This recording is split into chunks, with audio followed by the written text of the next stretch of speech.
Bueno, el día de hoy vamos a calcular el trabajo realizado por un cubo de hielo en dos planos inclinados.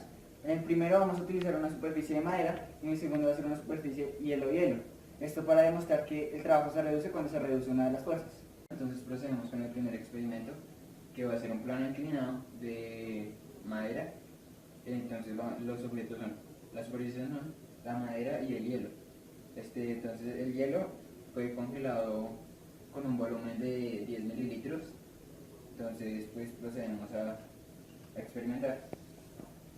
Como vemos acá, no necesitamos de ningún esfuerzo. Como vemos, no necesitamos de esfuerzo porque en este plano inclinado utilizamos el objeto, lo pusimos en la parte superior para que él descendiera. Los ejercicios comunes se ponen en la parte inferior y se calcula el trabajo para que ascienda. Vemos que es un plano de 30 grados, medido muy milimétricamente. Ahí podemos ver que se sostiene. Y pues ya, entonces nosotros buscamos los datos de la fricción de la madera y el hielo en internet y pues ahorita procedemos a demostrar esto matemáticamente. Bueno, ahora procedemos a realizar el experimento 2, que es realizar en un plano inclinado con una plaqueta de hielo. Esto lo hacemos para demostrar la diferencia entre las dos superficies y demostrar cómo cambia el trabajo según la fricción.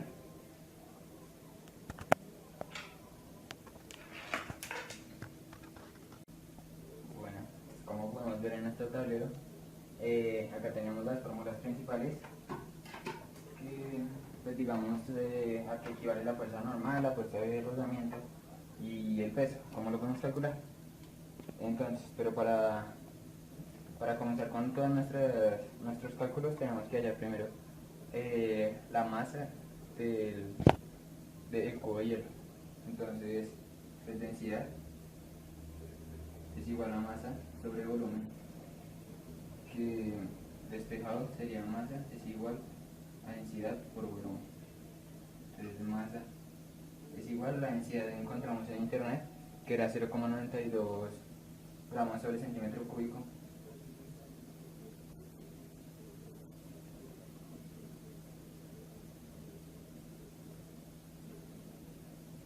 Y pues como ya habíamos dicho, nosotros medimos con una jeringa el volumen que introducimos en la tabletilla de cubo de hielo.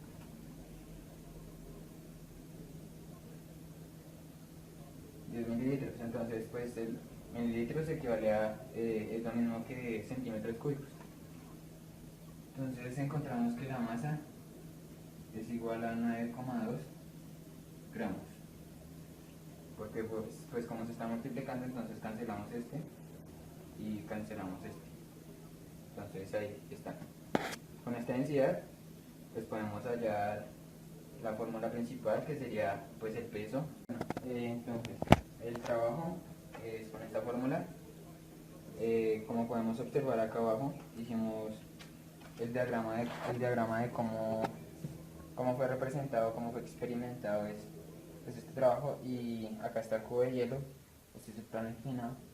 Las fuerzas que vemos son el peso, que es hacia abajo, la fuerza normal y la fuerza de rozamiento. Entonces, gracias a esto hicimos un diagrama de cuerpo libre. Y pues acá vemos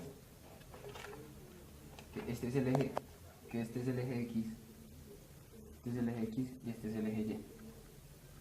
Entonces, como vemos, acá hay 30 grados, que son estos mismos 30, y pues 60 el sobrante para completar los 90. Entonces, gracias a esto vemos que nos toca hallar una componente del peso en X, que como es el cateto opuesto del ángulo, nos toca utilizar seno. Seno nos toca utilizarlo en esa forma. Bueno, entonces, como vimos acá, necesitamos sacar las componentes del peso en X y en Y. Entonces, pues acá es la fórmula para sacar el peso. Pero pues añadido a eso, como son componentes, tendremos que poner o el coseno o el seno. multiplicado, entonces sería el peso es igual a masa por gravedad. Pues en el peso en X será a masa por gravedad por seno de 30 grados, que fueron los que utilizamos. Y pues como dije, en X utilizaremos el seno porque es el cateto opuesto. El cateto opuesto lo trabaja el seno. Entonces, procedemos a que el peso es igual. La masa ya la hallamos con lo de la densidad y el trabajo realizado anteriormente, 92 gramos. Pero entonces nos lo piden que lo pasemos que lo tenemos que pasar a kilogramos. Entonces 92 gramos son 0,0092 kilogramos. Entonces lo multiplicamos por la gravedad, que es una aceleración,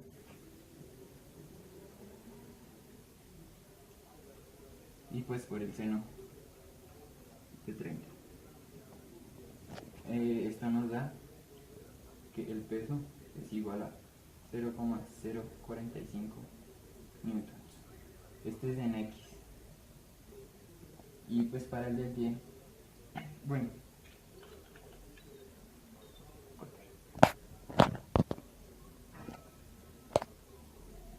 entonces esta es la componente del peso en X. Entonces, pues seguimos con la misma fórmula, solo que cambiará la componente del peso en Y, y pues acá ya será coseno.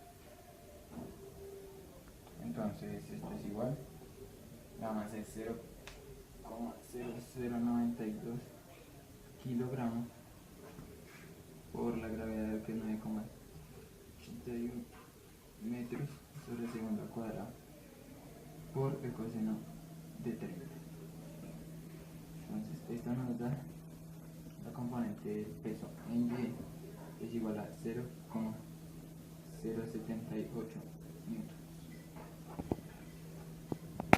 Bueno, ya que obtuvimos estos datos que son constantes, vamos a obtener otros datos que varían según la superficie. Tenemos que obtener la fuerza de rozamiento. La fuerza de rozamiento se obtiene por el coeficiente de rozamiento por la fuerza normal. El coeficiente de rozamiento varía según el material en el que esté hecha cada una de las superficies. Entonces, para hallar la fuerza de rozamiento de 1, que es la fuerza de rozamiento del plano inclinado hecho con madera y hielo, necesitamos el coeficiente de rozamiento de la madera y hielo por la fuerza normal, que es 0,078 newtons. Entonces, para calcular esto utilizamos el valor obtenido en internet, que fue igual a 0,1 multiplicado por la fuerza normal, es 0,078, nos da un igual de 0,0078 newtons. Ahora, para obtener la fuerza de rozamiento en la superficie hielo-hielo, es necesario usar el coeficiente de rozamiento hielo-hielo. Hacemos lo mismo.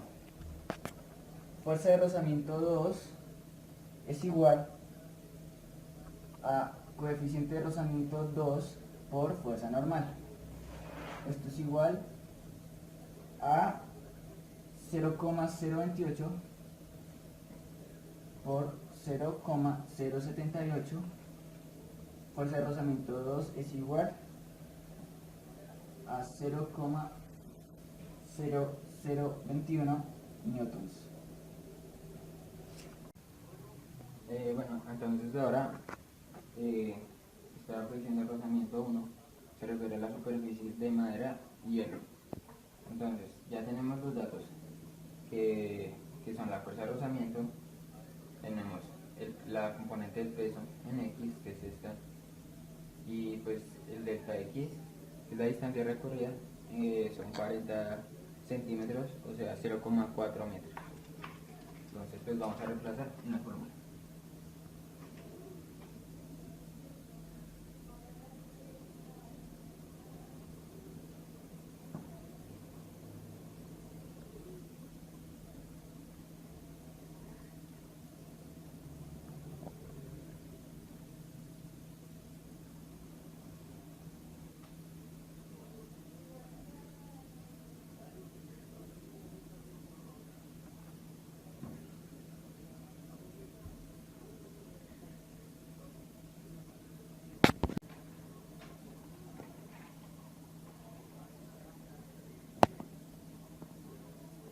Entonces es la fuerza de rozamiento menos la componente del peso en X por la distancia recorrida.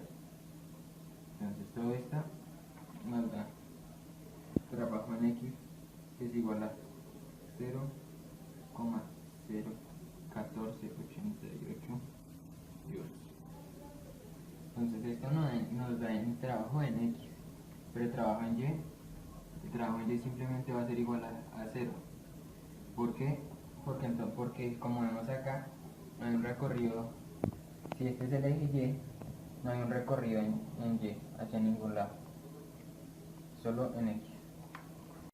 Para calcular el trabajo en la superficie de hielo es necesario calcular en la ecuación de trabajo la fuerza de rozamiento, ya que es diferente en la segunda superficie. Entonces decimos que el trabajo de X2 es igual a fuerza de rozamiento 2 menos el peso en X por 0,4 metros, que es la distancia.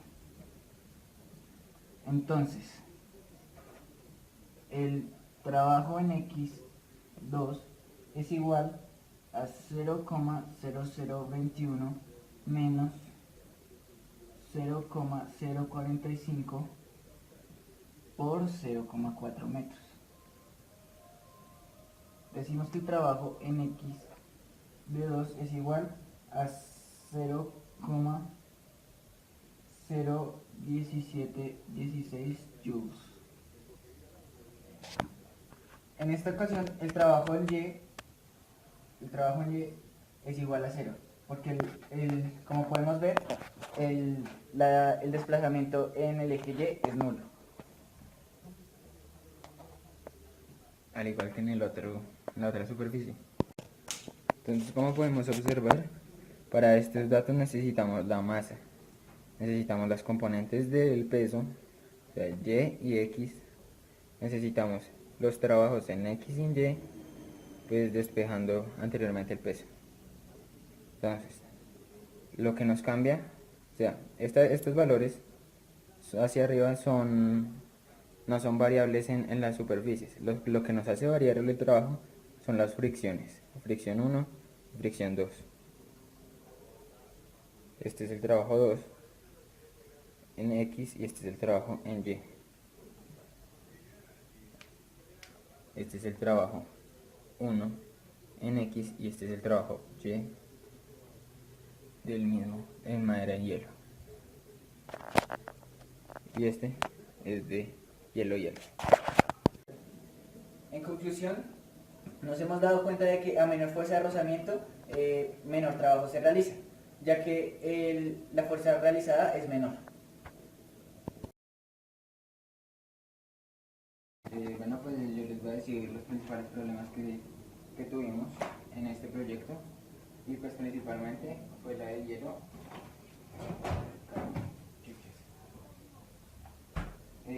Pues formar esta plaqueta de hielo fue muy difícil, pero pues al final hallamos la técnica de condensarla y dejarla totalmente lista. Otro problema fue hacer